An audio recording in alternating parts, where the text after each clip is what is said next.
بسم الله الرحمن الرحيم الحمد لله رب العالمين وأصلي وأسلم وبارك على من بعث رحمة للعالمين وعلى آله وأصحابه أجمعين. اللهم لا سهل إلا ما جعلته سهلا وأنت تجعل الحزن إذا شئت سهلا.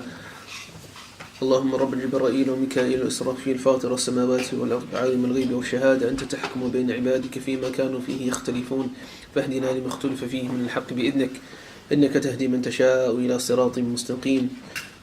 ربنا زدنا علما وعملا وخشية منك ذا الجلال والإكرام. رب يسر وأن كريم. أما بعد, we begin where we left off, the last dars discussing Al-Fasl Thani, the second chapter from the Mabahith, the chapters of Iman. There was a point that I mentioned before the seventh point. It was the sixth point that I forgot, as one of the Ikhwaj reminded me, where the Imam, Shaykh Ziyad bin Hamid Al-Amir حفظه الله تعالى دكتور, he says ويدينون بالولاء للمؤمن بقدر زيادة إيمانه والبراء من الشخص بقدر نقص إيمانه. He mentions the issue regarding wala wal bara and our understanding of al-wala and al-bara. What does al-wala mean? It means to love for the sake of Allah subhanahu wa ta'ala, and al-bara means to hate and to disassociate oneself from anything that Allah subhanahu wa ta'ala is not pleased with. And he mentions that when it comes to the people of Iman, he mentioned previously that the people of Iman can have ma'asi with them, they can have sins with them, they can be people of sins. And if they are what we call murtakibu al-kaba'ir, they are those who engage upon the major sins, then our love towards them will differ than it would if there was someone who did not engage in major sins. Our love towards them would differ if they were in comparison to those who do not engage in major sins. And how would this love that we have towards this person differ? It would differ depending on the kaba'ir, the number of kaba'ir, of major sins that this person does. It does not remove our love from this person. We continue to love this person for the sake of Allah subhanahu wa ta'ala, but it is in accordance to the amount of kaba'ir and to the level of kaba'ir, al-fisq, sins that this person engages in. And likewise, of course, conversely speaking, this is the same when it comes to the bara, our hate towards this person is dependent essentially on his iman. And of course, the issue of a wala wal bara, brothers, is no doubt a controversial issue, and it's an issue which unfortunately many factions have adopted, and you find many of the firaq, many of the sects that attribute themselves to Islam, they themselves differ in the understanding of wala wal bara. And you find that it's literally tarafan wa wasat, it's literally two extremes, and there's always a middle path in this. Just as there's two extremes in every mas'ala, there's always a middle path in this, and we should endeavor to find the middle path in this and to disassociate ourselves. We have to do bara. We have to disassociate ourselves from partisanship and from ghulu and from extremism in all its manifestations, irrespective, brothers, of where it comes from. There could be extremism within our own communities. Yes, there could be extremism also amongst the liberals, amongst the secularists. Whatever manifestation extremism rears its ugly head in, we disassociate ourselves from it. We have bara'ah from this extremism. طيب. Then the Imam continues, point number 8. We discussed point number 7 regarding the nullifiers of Iman previously. Point number 8, he says, وَيُؤْمِنُونَ بِالْغَيْبِ ومنه الغيب المطلق وهو ما لا يعلمه إلا الله والغيب النسبي وهو ما يعلمه الله من شاء من خلقه. طيب. Translation of this, that they believe in the ghaib, the unseen, and from this unseen is al-ghaib al-mutlaq, absolute, unrestricted knowledge of the unseen. And he defines it here by saying that is what no one knows except Allah. So unrestricted knowledge of the unseen is the type of knowledge that only Allah subhanahu wa ta'ala possesses. But no one else could possess this. Al-ghaib al-nisbi, relative, subjective knowledge of the unseen. So this is the second type. This is the second type of the unseen. And he defines it by saying, and that is that which Allah subhanahu wa ta'ala gives knowledge of whomsoever He wishes from His creation. Meaning that there is a subjective type of unseen knowledge. Allah Jalla wa Ala will give a person this knowledge if He wishes. Likewise, so some may know it from Bani Adam, some may know it from the children of Adam, some may not know it, and some may not know it. Believing in the ghaib, in the unseen, brothers, this is one of the most defining, majestic, honorable characteristics of the people of Iman. Allah subhanahu wa ta'ala says one of the first sifat attributes of the people of Iman in Surah Baqarah is what? What does he say? الَّذِينَ, in the second chapter of the Quran, Surah Al-Baqarah, الَّذِينَ يُؤْمِنُونَ بِالْغَيْبِ, those who believe in al-ghayb, the unseen, those who believe in the unseen. Now, the Imam here gave you a principle, brothers, okay? He gave you a principle in understanding the unseen, and this is perhaps one of the greatest principles mentioned, the most muharrar and the most principle and categorization of the unseen that will withstand criticism. And that is to divide the unseen into two parts. One is, as we mentioned, the absolute unseen, when no one knows except Allah. This is knowledge that no one has except Allah subhanahu wa ta'ala. If anyone claims knowledge of this, then he is falling into disbelief. And this belief is what? Kufr akbar. It is major disbelief. Something that takes one out of the fold of Islam, fold of Islam. Mutlaqan. Unrestrictedly. And the second type is al-ghayb al-nisbi, as we mentioned, subjective unseen. Some may claim it, some may claim knowledge of it, some may have knowledge of it, and others may not. And whomsoever claims this does not take one out of the fold of Islam, And this is what? It is a type of khata. This is in regards to the second category. It is a type of khata, a type of error. It's a ma'siyah, it's a sin. It's a sin, la shak. And there's a lot of tafsilat, there's a lot of detailed discussion in regards to this. But with this understanding, brothers, of this categorization of the unseen, all of the ahadith combined together. For example, An-Nabi sallallahu alayhi wa sallam, many ahadith, man ata kahinan, whomsoever approaches a kahin is a fortune teller, وَصَدَّقُهُ بِمَا يَقُولُ فَقَدْ كَفَرَ بِمَا أُنزَلَ عَلَى Mohammed, and he approaches him and he believes in what this fortune teller has said, he has disbelieved upon that which was revealed to Muhammad sallallahu alayhi wa sallam. How do we understand these type of ahadith? Likewise, other hadith, that the salah will not be accepted 40 yawm for 40 days from this person. That means that he is still a mu'min, but he is a asi, he's a sinful person. So how do we combine between these type of ahadith? Like you find similar ahadith in regards to sihr, in regards to other types of fortune telling. The only way to understand and combine between these types of ahadith is to believe in this taqsimat, this categorization that we mentioned. And then the Imam rahimahullah ta'ala goes on. Point number 9, وَدِينٌ إِسْلَامٌ وَإِيمَانٌ وَإِحْسَانٌ.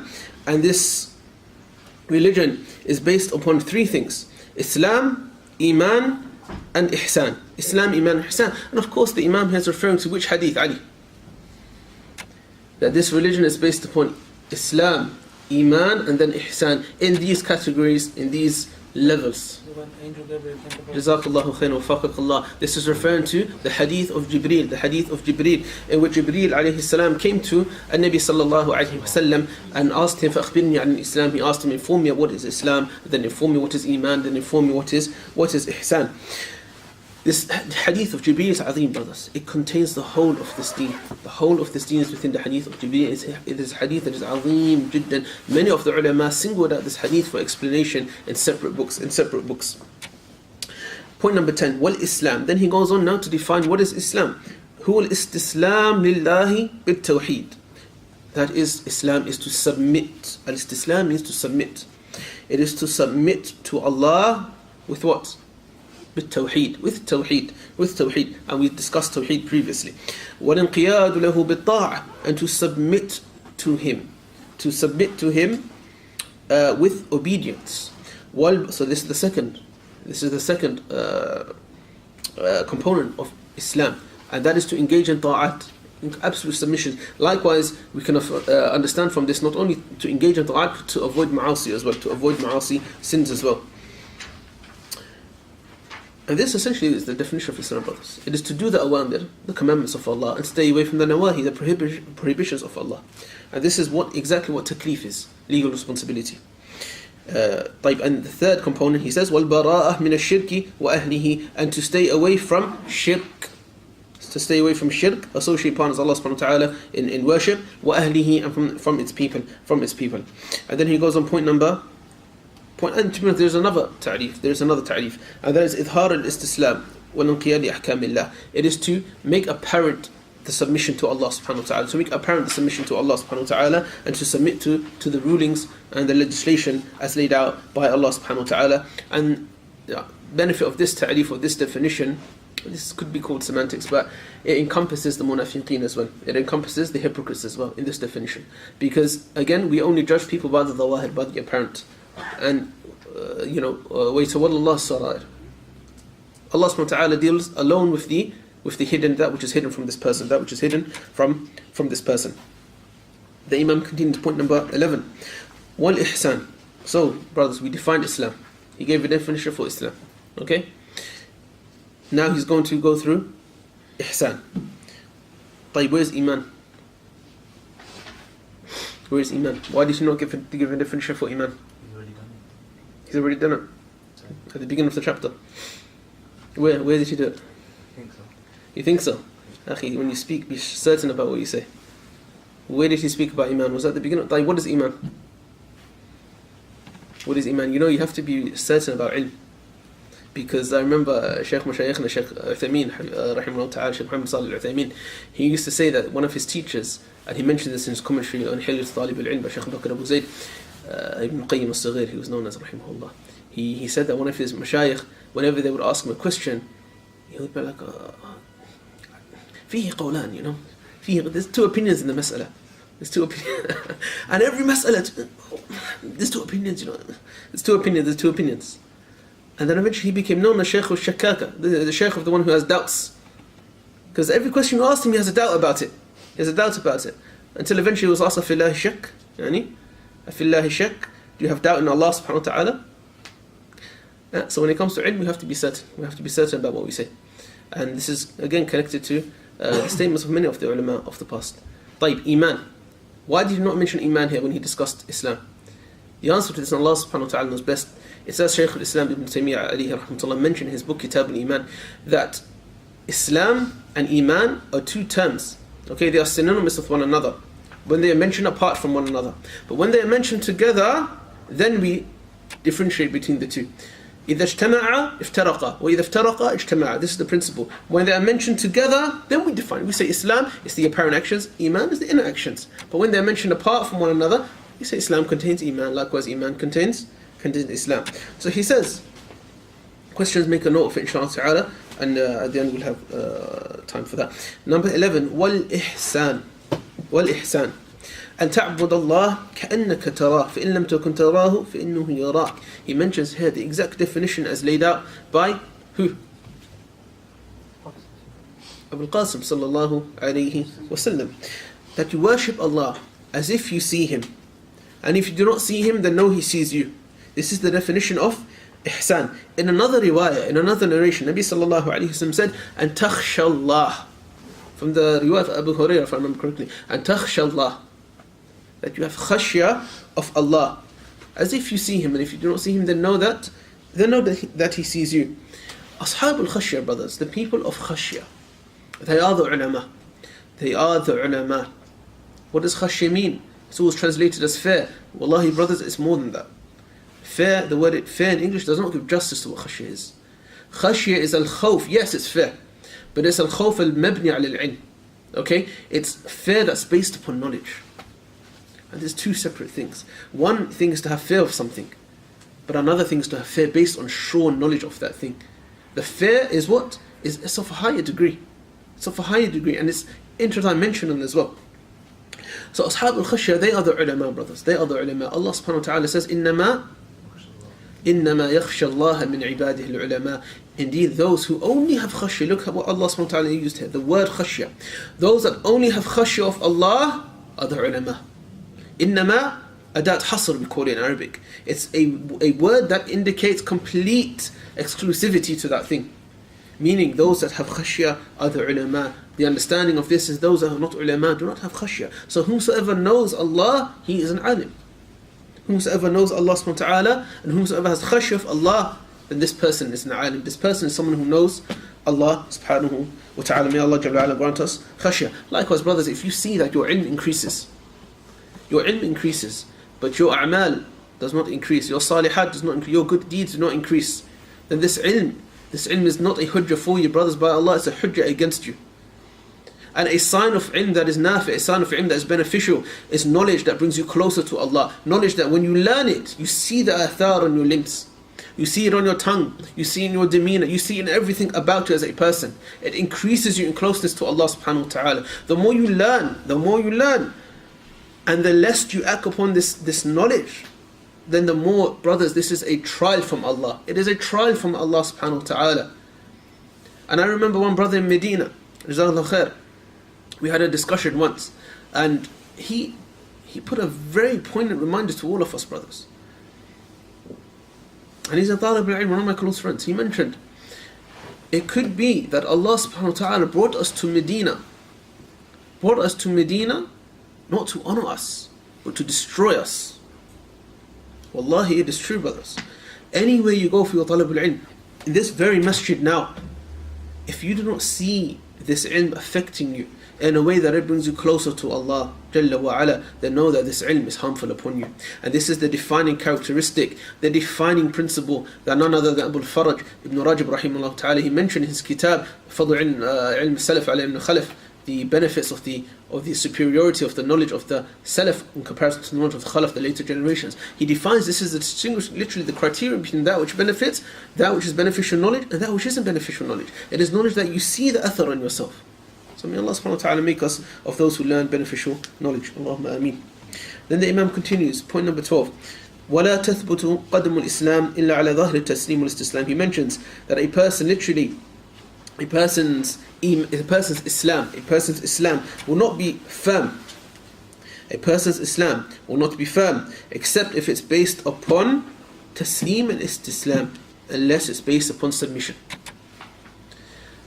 A person's Islam will not be firm unless it's based upon submission. Here he is explaining what Islam is, and he's taking this directly from Al-Aqidah Tahawiyyah by Abu Ja'far al-Tahawi, where he says this, وَلَا تَثْبِقْ قَدْمُ الْإِسْلَامِ إِلَّا عَلَى ظَهْرِ التَّسْلِيمِ وَالْإِسْتِسْلَامِ. Istislam, al-inqiyad, submitting yourself to Allah subhanahu wa ta'ala, brothers, it is the basis of Iman.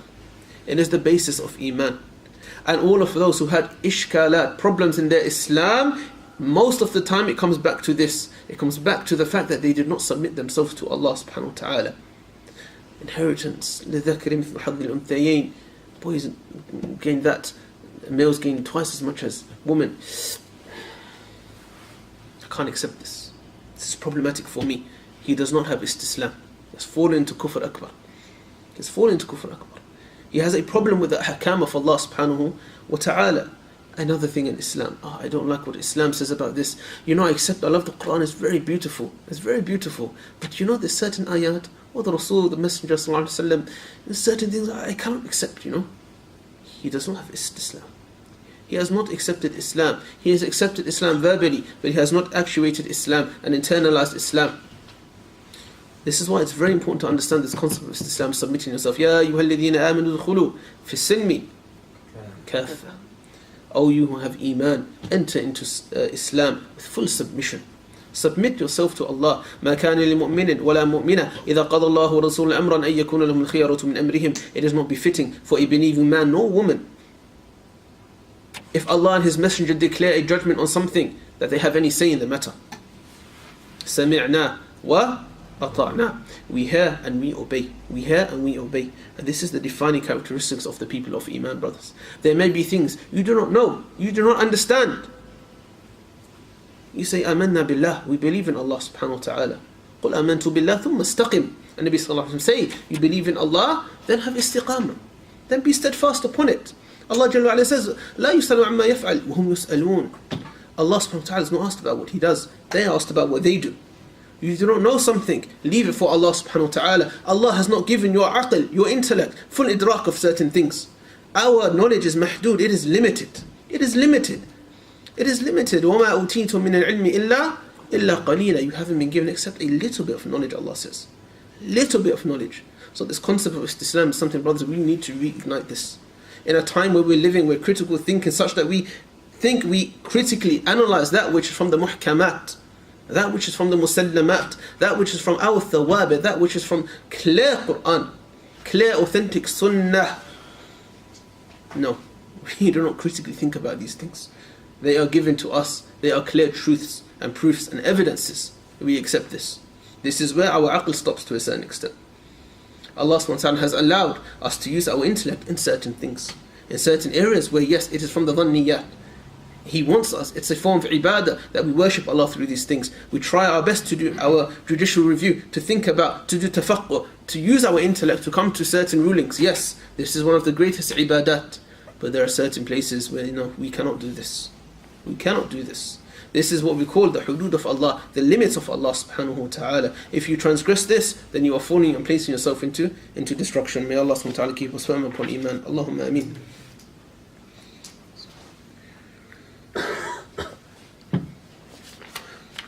Then the Imam continues, Al-Fasl Thalith, the third chapter. Al-Iman Billah. Al-Iman Billah. He mentions belief in Allah. He mentions the first point. وَيُؤْمِنُونَ بِوُجُودِ اللَّهِ. The first point. They believe in the existence of Allah, the presence of Allah.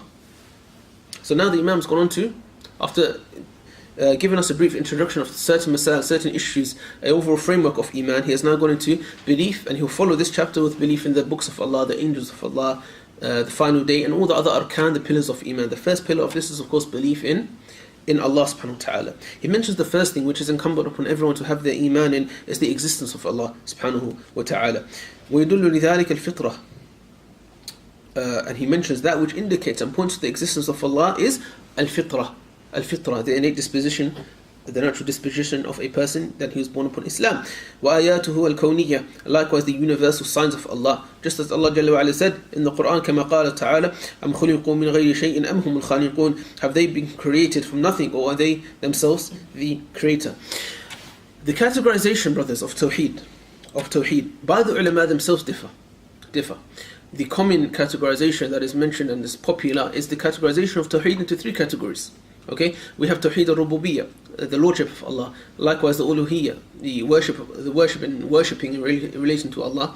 And thirdly, Al-Asma wa Sifat, the names and attributes of Allah subhanahu wa ta'ala. This is the popular taqsimat. But there are other taqsimat. There are other categorizations, brothers. Okay, for example, a number of categorizations mentioned by the Salaf from the 7th, 8th generation. So Ibn Abbas, Ibn Taymiyyah alayhi rahmatullah, and his students, Ibn Qayyim, Ibn Abil Izz al-Hanafi and others. Tawheed al-Ma'rifah wal-Ithbat, the first categorization. Tawheed al-Ma'rifah wal-Ithbat. Tawheed of, literally, Ma'rifah is knowledge, and Ithbat is affirmation. And this is in reference to the Rububiyyah, the lordship of Allah, and likewise the Asma and Sifat of Allah, names and attributes of Allah. The second categorization is Tawheed al-Qasd wal-Talab. Tawheed of one's intentions. And this is in regards to Uluhiyyah. The Uluhiyyah, okay? Tawheed al-Uluhiyyah as we know it. Others mention four categories of Tawheed. The point being, brothers, and I want to drive this home, it's very important. There is a principle that the Usuliyun mention. And that is what? La mushahata fil istilah. Okay? There is nothing wrong with a multitude of istilahat and technical terms and definitions. There is no problem. Someone may mention two categories. Someone may mention 3, 4, 5, 6. It's fine. Why? Because it is permissible. These are issues in which there are no clear nusus. There are no clear textual evidences. Likewise, there is no clear ijma' that it has to be 3 categories, or that it has to be 2 categories, for example. It is something which is it's a technical understanding. However, that being said, the taqsimat, the categorization of Tawheed is something that you find in the books of the Salaf. For example, the categorization of Tawheed of 3 categories, you find it in the books of Ibn Battah, Al-Ukbari, Mathalan. Al-Ibani, he has it in there, for example. And you can even find certain athar, if you extend it further or earlier, you can find certain athar to Ibn Abbas radiallahu anhuma of categorization of Tawheed in 3 categories. Irrelevant. For you to denounce, and both of them, all of these categorizations contain the same thing, but for you to now denounce it and say it's wrong, what must one do? How do we say that? How do we say that? How do we say it's wrong categorization? Remember, our principle is that it's fine. Even if, someone was to bring another categorization. It goes against the text. Then you're going to pronounce it. It would be for this person to bring a juz'iyyah, to bring an issue which would do complete naqd. It would invalidate this categorization. If a person, somehow, he invalidates this categorization by bringing an issue, a mas'ala, or dalil, or something, then we would accept it. And we say, yes, this categorization is completely wrong. But in this mas'ala, there is no juz'iyyah, walillahi alhamd. طيب.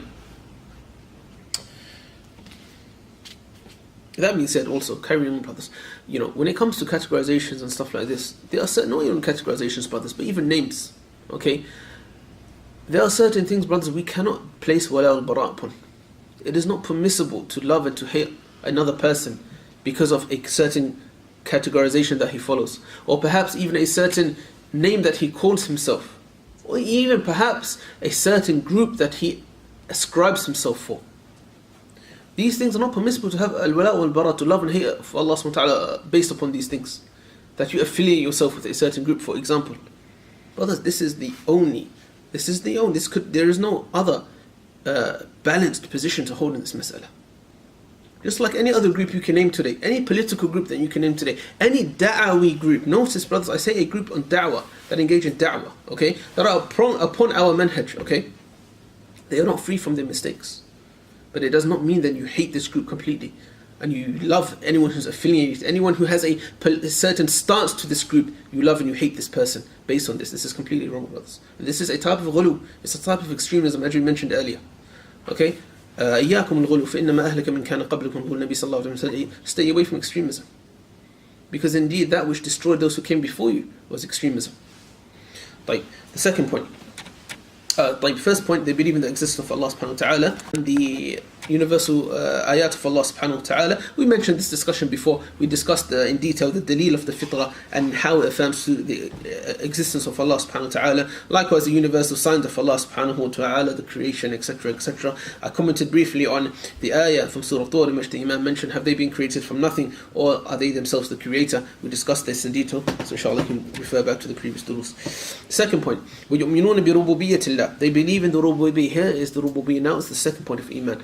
The second category of iman, or in belief of Allah, and that is the rububiyyah, the lordship of Allah subhanahu wa ta'ala. And that is ifradullah bi af'alihi.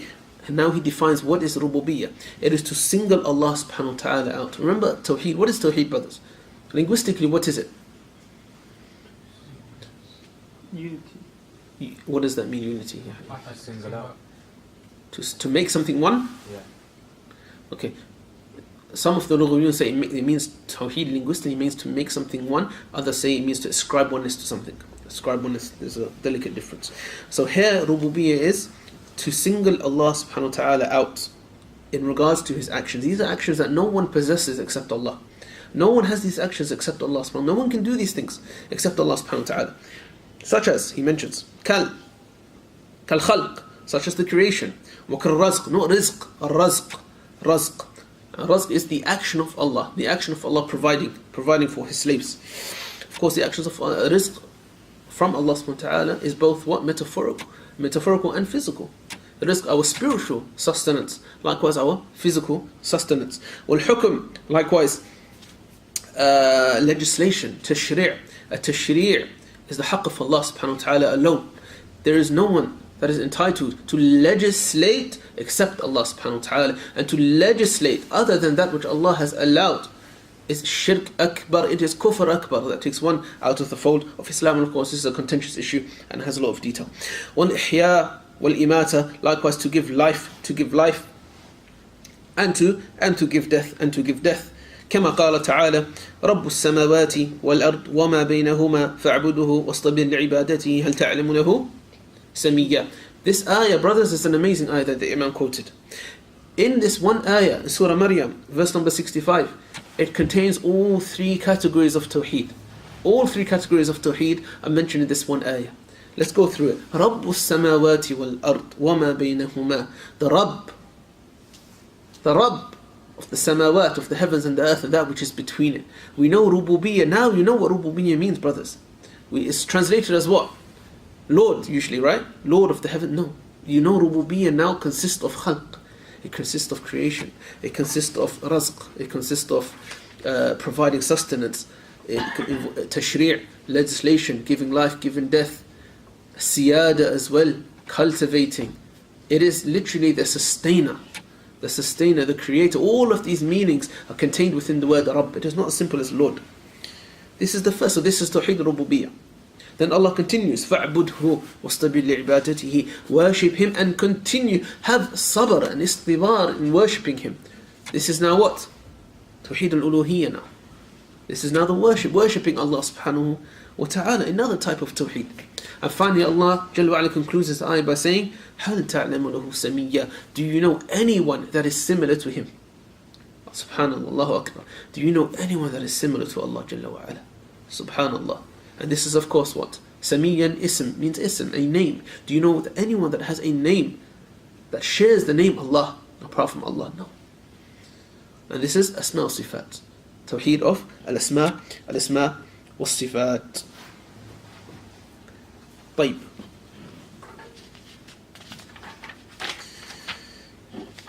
Third point of Iman. The Imam continues.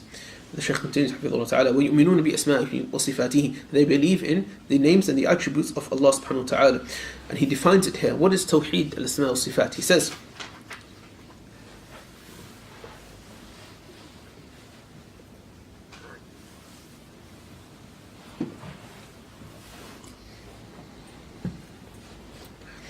وهو إثبات ما أثبته الله لنفسه أو أثبته له رسوله صلى الله عليه وسلم من الأسماء والصفات. He says it is to affirm that which Allah has affirmed for himself, or to affirm to Allah that which his messenger صلى الله عليه وسلم has affirmed for himself from the names and the attributes, without doing four things.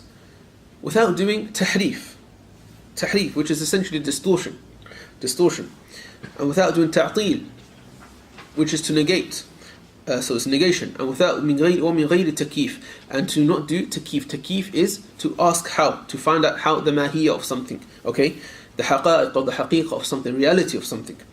Wala tamthil, nor to liken. بل يؤمنون بأن الله سبحانه وتعالى, rather they believe that Allah is ليس كمثله شيء ليس كمثله شيء وهو السميع البصير. There is none like him, and he is as-Sami' and al-Basir. He is the all-hearer and the all-seer. Tahrif, brothers, distortion, is to change a meaning from its correct meaning to its invalid meaning. طيب? And to do this, or when someone does this, essentially he is doing ta'wil. He is doing a type of ta'wil. Okay, a type of interpretation. But we don't call it ta'wil, because to call it ta'wil is in essence to give it some kind of justification. Rather, ta'wil in its kind of standard definition as accepted by most of the usuliyun and scholars of aqa'id, it is to change a meaning from its apparent meaning, okay, to another meaning with a qarina, with an evidence. Yes, Ahlul Sunnah, we do ta'wil as well sometimes. Because there's a dalil for it. An evidence for it.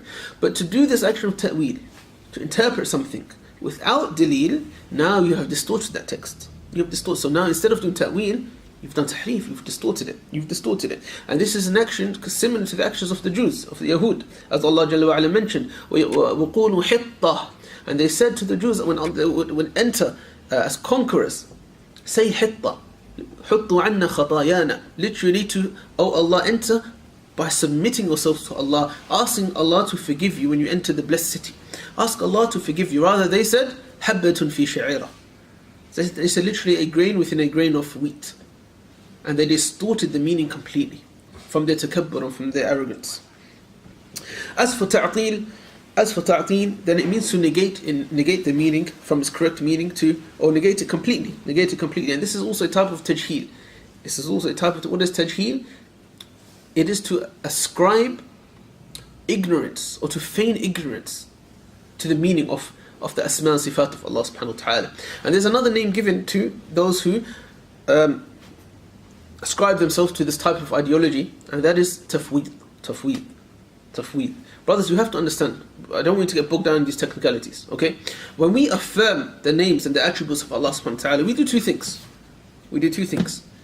Number one, we affirm it on its apparent meaning. And number two, we affirm the linguistic meaning. But we do not affirm the how of it, because we don't know. It's as simple as that. Allah subhanahu wa ta'ala says He has a wajh, a face. Then we affirm it linguistically, we know what that word means. In relation to Allah, the how of it, we say Allahu Ta'ala A'lam. We affirm a face as Allah has affirmed it for Himself. Likewise, His Messenger Sallallahu Alaihi Wasallam has affirmed it for Himself in a way that befits Allah. In a way that befits Allah Subhanahu wa Ta'ala. Take for example, yad. Yad. The word yad in Arabic. Of course, in Arabic, it's standard way. It's something that gives, something that takes. It has this kind of connotation to it. Allah Jalla wa'ala says, بَلْ يَدَاهُ مَبْسُوطَتَانِ يُنْفِقُ كَيْفَ يَشَاءُ. Rather Allah, and of course this is in reference to the Yahud when they said غُلَّتْ أَيْدِي, that Allah subhanahu wa ta'ala's hand is restricted in terms of giving. Allah says, بَلْ يَدَاهُ مَبْسُوطَتَانِ. Rather His two hands are stretched out. يُنْفِقُ كَيْفَ يَشَاءُ. He gives however He wishes. And He spends however He wishes. Some of the mutakallimun would do a type of ta'weel on this and say rather what yad means here, what hand means here, is not hand as we understand it in the lugha, in the Arabic language. Rather it means ni'mah, it means a type of blessing instead. And their principle, their presupposition for this is what? Allah subhanahu wa ta'ala is above having any physical parts. We know Allah is not like His creation at all. He cannot have any physical parts that resemble His creation. If we affirm a hand for Allah, we are falling into tashbih. And that is kufr akbar. So we have to flee from this now. And we have to change the meaning of this to another meaning. We know in the Arabic language that the word yad means ni'mah. Yes, this is correct. The word yad means ni'mah. The problem here is that they have now fallen into that which they fled from. They've now fallen into that which they have fled from. They wanted to flee from tashbih, but they had to fall into likening Allah to His creation first. After they fell into likening Allah Jalla wa Ala to His creation, then they went to ta'teen and they negated the meaning of Allah. And this is a signpost literally of all of the different firaq when it comes to asma wa sifat. They fell into that first which they tried to negate. Just like the Khawarij, min al-kufri farru. They fled from kufr. And some of the Sahaba held the opinion that the Khawarij were kuffar, that particular group. It's as if they fled into that which they ran away from. How do we understand this? Is this correct what they said? Can we say here rather Allah is saying His two ni'mas, ni'matahu, His two ni'mas are spreading? First, as ridiculous as it sounds, that's enough of an answer. This word ni'mah in the Arabic language, yes, sometimes it is used, the word yad is used to mean ni'mah, but nowhere in the Arabic language ever is it used ni'matan, two blessings, to mean this. It's a foreign usage in the Arabic language. That's one possible way. So it's something gharib in the Arabic way of understanding the word yad. Also, in this ayah itself is another evidence against this opinion, which is that Allah subhanahu wa ta'ala says, بَلْ يَدَاهُ مَبْسُوطَتَانِ. His two hands are outstretched. You don't say in the Arabic language, النِّعْمَةُ مَبْسُوطَةٌ. The blessing is outstretched. And there's a number of other ways to answer this. There's actually 2-volume book. It's actually very mufid, very, very beneficial. Was it roughly 3 volumes?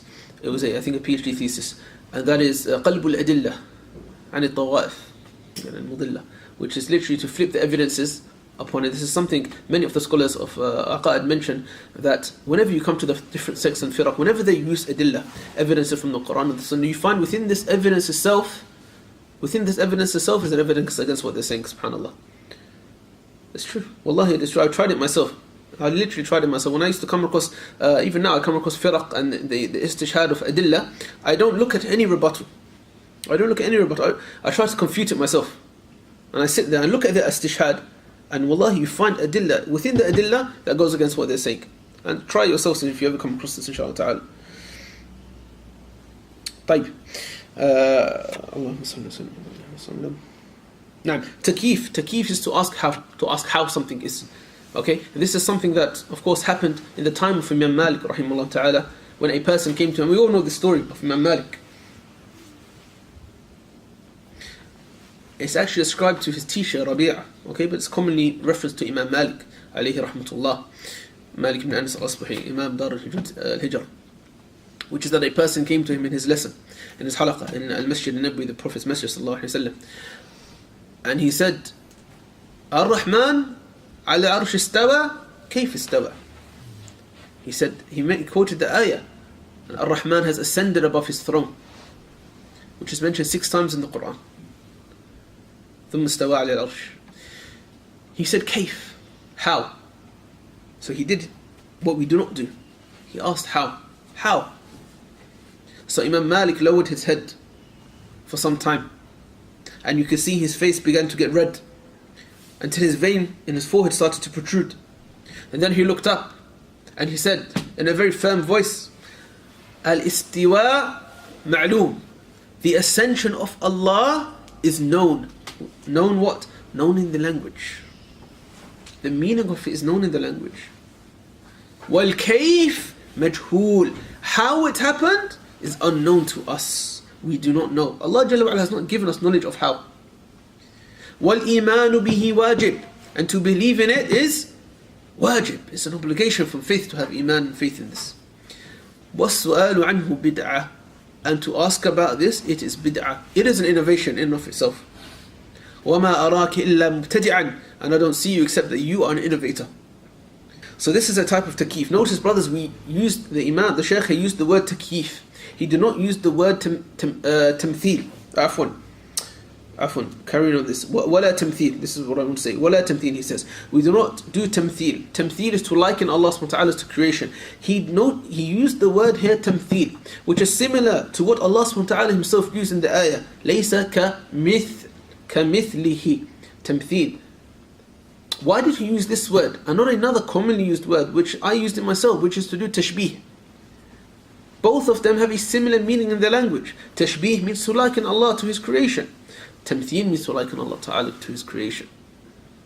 But he used here tamthil. And it is better to use tamthil because Allah Jalla wa'ala used this word in the Quran, which immediately shows us that there is a difference between tamthil and tashbih.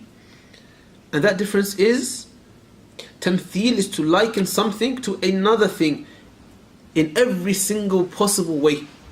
In every single possible way. Whereas tashbih is to liken one thing to another, but not in every single way. Not in every single way. So us as Ahlul Sunnah, we do not negate tashbih, brothers. Pay attention, brothers. We do not negate tashbih. We do not negate tashbih. We negate tamthil. We say that there is nothing like Allah in every single way, shape or form. But we do not negate tashbih. We say, yes, certain characteristics, there is what we call a qadr mushtarak. There is something that resembles us and Allah in them. Yes, there is something that resembles us and Allah in these sifat, in these attributes. Otherwise we will not understand what these attributes are. And therefore we would fall into what we negated earlier, which is to negate the meaning of Allah, to negate these attributes that they have any meaning. We would fall into that ourselves.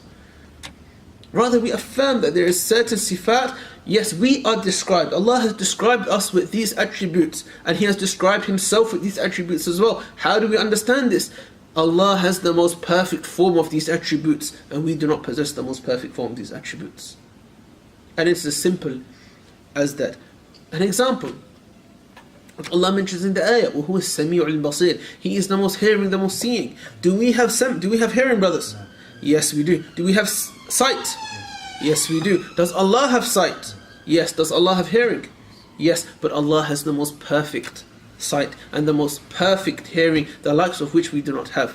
So there is a type, a qadr mushtarak. There is a form in which we resemble Allah with. We affirm this. We do not negate this. We negate tamthil. We say that yes, we have no complete resemblance to Allah Jalla wa'ala in these things. طيب. Regarding the ayah itself, the apparent meaning of the ayah is that Allah subhanahu wa ta'ala says, لَيْسَ يُشْبِهُ مَثِيلَ اللَّهِ شَيْءٍ. That there is nothing that the example of Allah is like.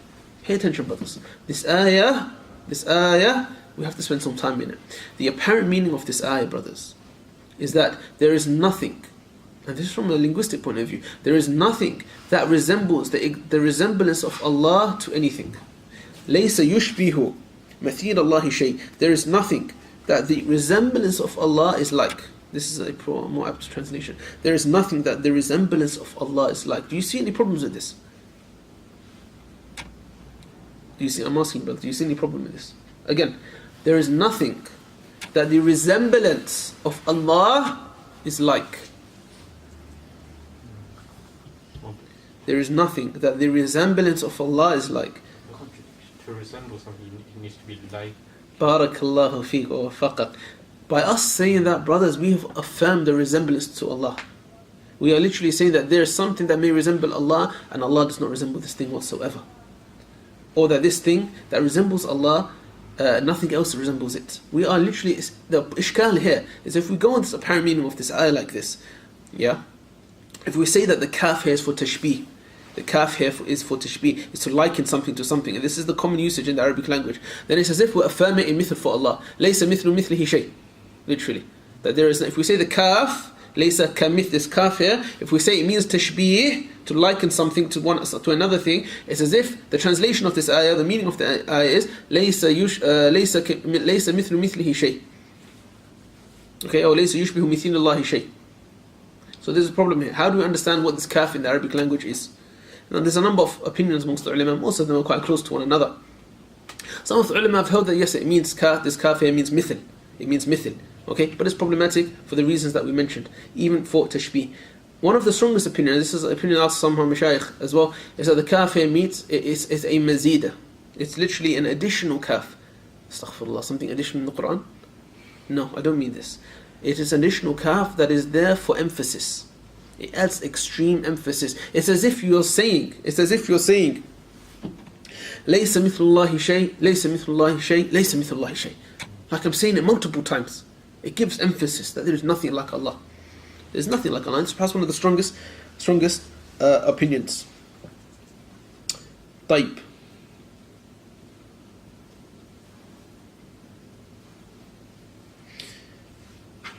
And this is similar as well to where Allah Jalla wa Ala makes an oath in the Quran. Give me an ayah. لا أقسم بهذا البلد لا أقسم بيوم القيامة. طيب, what is this? Literally, if you translate it, does it mean that Allah is not making an oath by this country? Or is Allah not making an oath by Yawm Qiyamah? No, of course Allah subhanahu wa ta'ala is. But the la here is an additional la that adds emphasis. As if you're saying, أقسم بيوم القيامة أقسم بيوم القيامة أقسم بيوم القيامة فلا أقسم بمواقع النجوم وإنها لقسم لو تعلمون عظيم. Allah says, He says, I am making an oath by مواقع النجوم, the stations and places of the stars. And then the following ayah, وَإِنَّهَا لَقَسْمُ لَوْ تَعْلَمُونَ عَظِيمٌ. And indeed it is such an oath, only if you knew it is something great. If only you knew that this oath is something great. So here Allah subhanahu wa ta'ala is saying that it is a qasm. طيب. And there's other opinions, and they are very close to one another.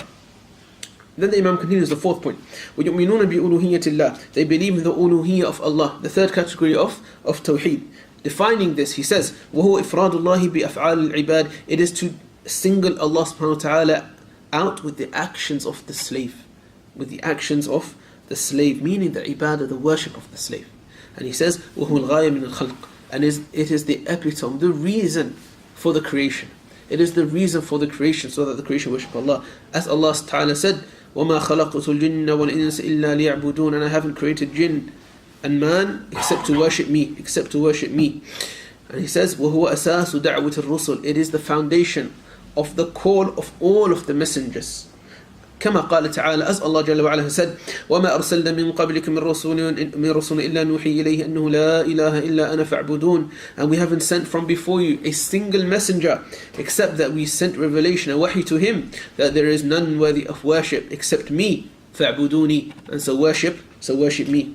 وقال تعالى, and Allah Jalla wa Ala says, وَلَقَدْ بَعَثْنَا فِي كُلِّ أُمَّةٍ رَسُولًا أَنِ اعْبُدُوا اللَّهَ وَاجْتَنِبُوا الطَّاغُوتَ. Surah Nahl, verse 36. And we have surely sent from every single ummah, to every single nation, a Rasul, a messenger, saying, worship Allah and avoid taghut, avoid taghut.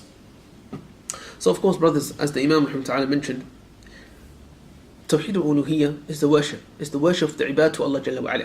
You can liken it like this, brothers. Imagine Tawheed, and this is a good way of distinguishing the differences between Tawheed al-Rububiyyah and Tawheed al-Uluhiyyah. Okay? Tawheed al-Uluhiyyah, these are the actions from the ibad, they go upwards to Allah. Whereas the Rububiyyah, the actions of Allah come down. The actions of Allah subhanahu wa ta'ala come down. Likewise, Tawheed Rububiyyah, it entails and it necessitates Tawheed al-Uluhiyyah.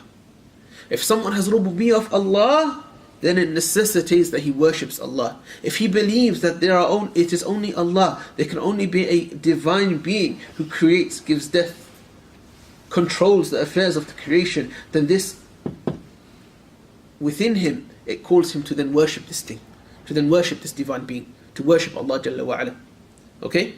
Likewise, if a person has Tawheed al-Uluhiyyah, then undoubtedly it contains Tawheed al-Asma wa Sifat. It contains within this worship the Asma, the names and attributes of Allah subhanahu wa ta'ala. Is that clear, brothers? Is that clear? We don't say it's the other way around.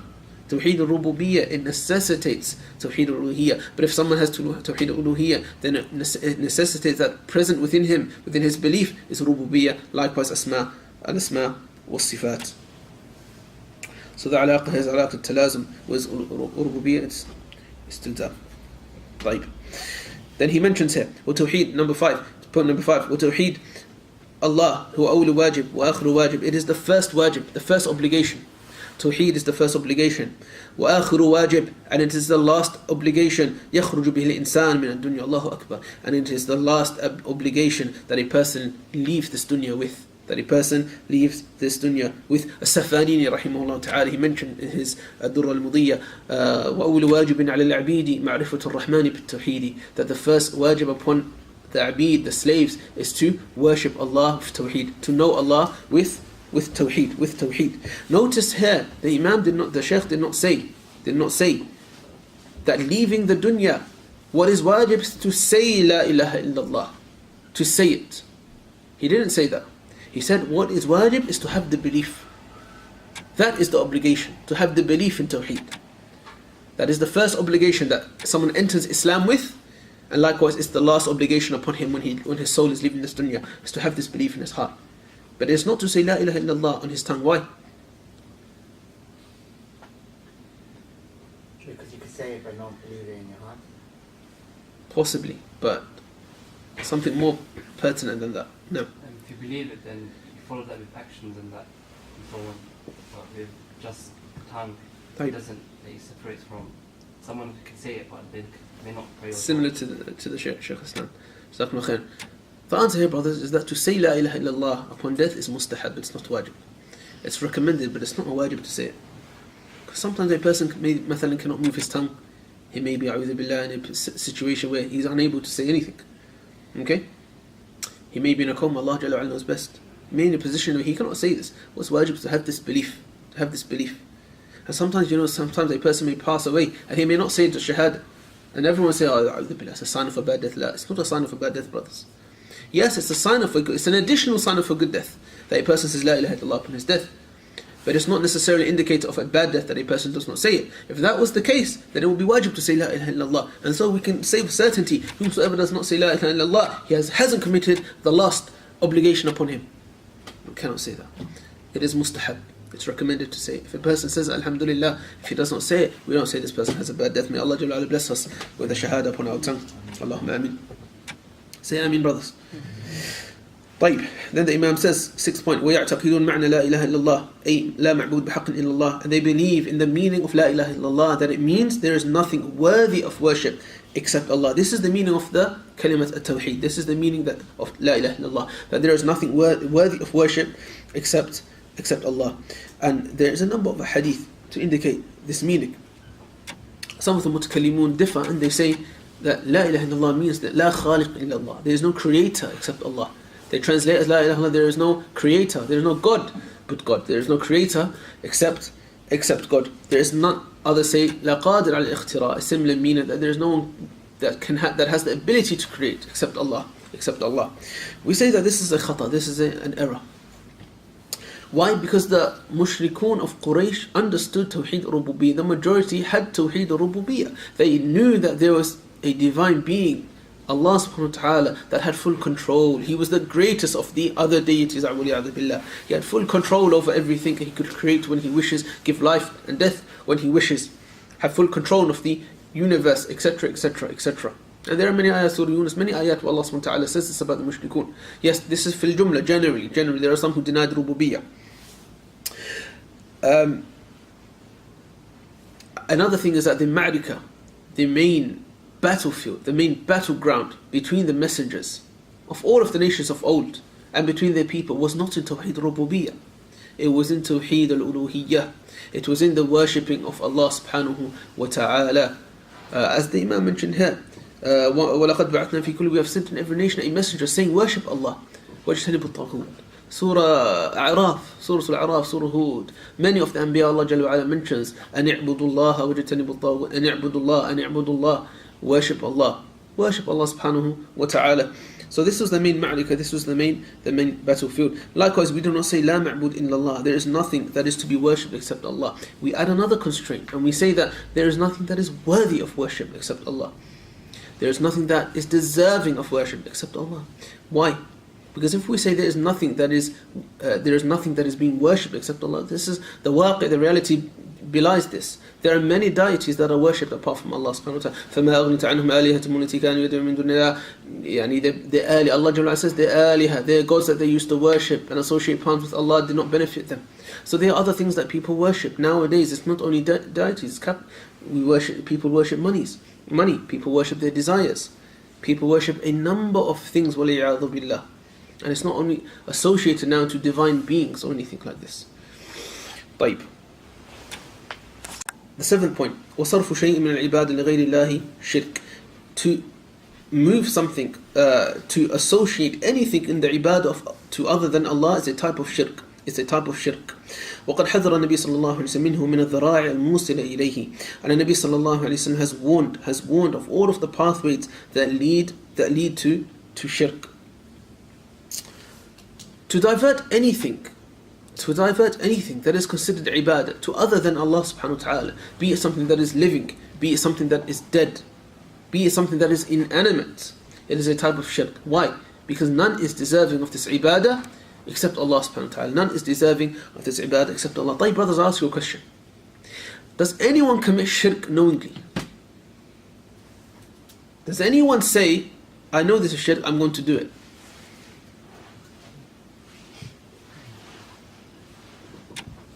Yes? La. Abadan. No one says this is shirk. Come brothers, let's go do it now. La. Al-Mu'allimi rahimahullah ta'ala, Shaykh Abdul Rahman Al-Mu'allimi, he was known as Dhahabi al-Asr, Dhahabi of today's age. He passed away about 40 years ago. May Allah have mercy upon him. He has a beautiful book. It's called Raf'ul Ishtibah Al-Matn Al Ibadati Wal Ilah. He wrote it because of this very question. He wrote it because of the question I asked you. And the title of the book literally is called the Book of Ibadah. It's also known as that which removes any kind of unclarity or that which brings clarity to the meaning of Ibadah. And he says in the very first page of the Muqaddim of the introduction, the very first page, he says that no one in this ummah would intentionally commit shirk. From the ummah al-ijabah, those from the Muslims, Ahlul Qibla, the people of the Qibla, no one would intentionally commit shirk. But yet, we will still identify people as committing shirk and falling into shirk. So therefore, the problem lies in our understanding and their understanding of what shirk is. What is shirk? What does shirk mean? What does ibadah mean? More important, what does ibadah mean? Because if you identify what ibadah is, then you identify what shirk is.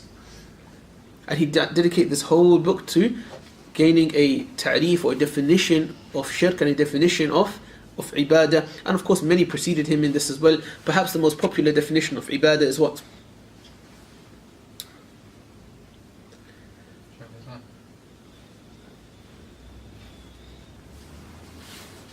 Perhaps the most popular definition is that given by Ibn Taymiyyah alayhi rahmatullah, in which he said, Ismun Jami', it is a comprehensive term. لما يحب الله تعالى ويرضى, for that which Allah loves and is pleased with. من الأقوال والأعمال الظاهرة والباطنة, from apparent and inward and outward speech and action. It literally, ibadah encompasses this whole deen essentially. But this is a very general definition of ibadah, which is why Shaykh Al-Mu'allimi wrote his kitab, and many others came with their definitions of ibadah, and it's a very, very beneficial kitab. I recommend that you read this, inshallah ta'ala.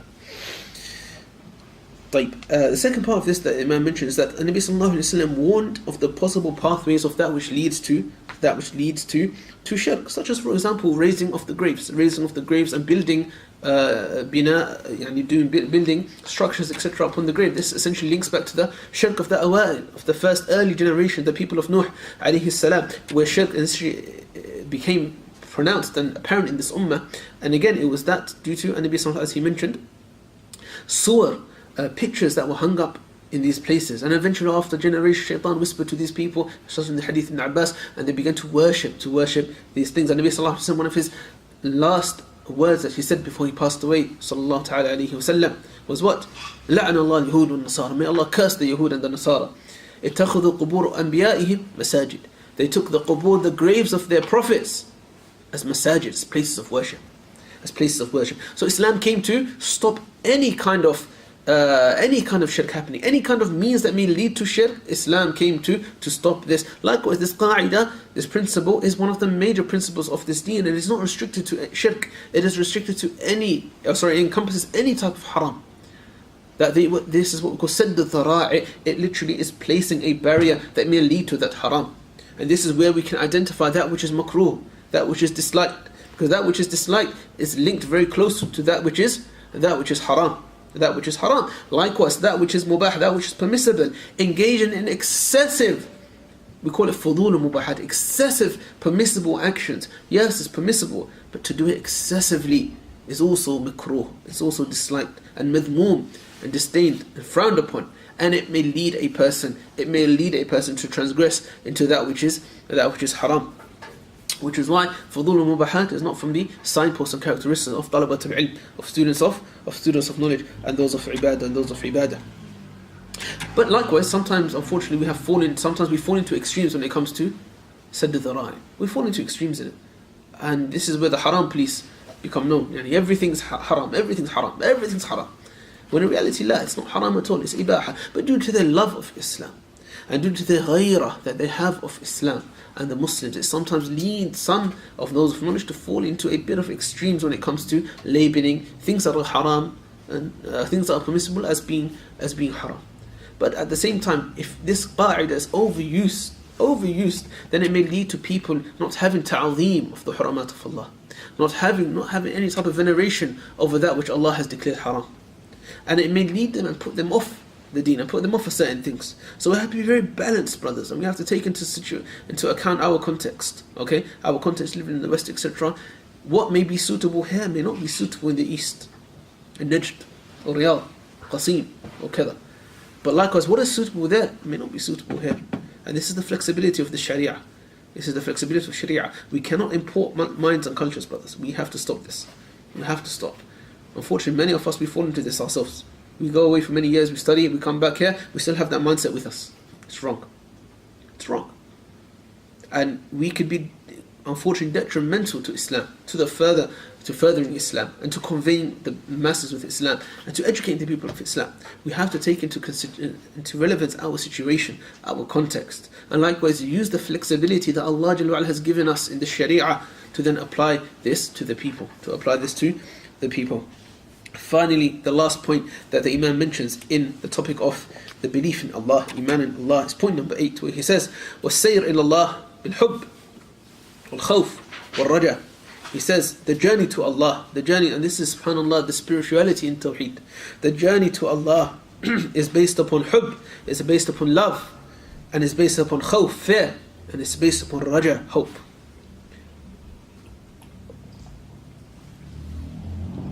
Brothers, now you've heard some technicalities of Tawheed. You've heard technicalities of Aqidah since the beginning of this durus. But yet, and this is something I touched upon previously, yet we can find our hearts are still hard. Our hearts are still hard. Why is that the case? We are learning about Allah. We are learning that which brings us closer to Allah. We are learning how to worship Allah Jalla wa Ala. The problem is that we haven't manifested Tawheed in our lives. We haven't manifested Tawheed in our lives. We haven't learned the essence of Tawheed. We haven't learned the Tawheed that will affect our actions. There is a vast difference between knowing academic issues and between manifesting this in our limbs, and our hearts, in our body, in our mind, in our spirits, in our souls. They are two separate things. You may find one and you may not find the other. You may find someone who has absolute khawf for Allah. He is a muwahhid. He is a muwahhid. He has tawheed of Allah subhanahu wa ta'ala. He fears Allah. He is quick to tears.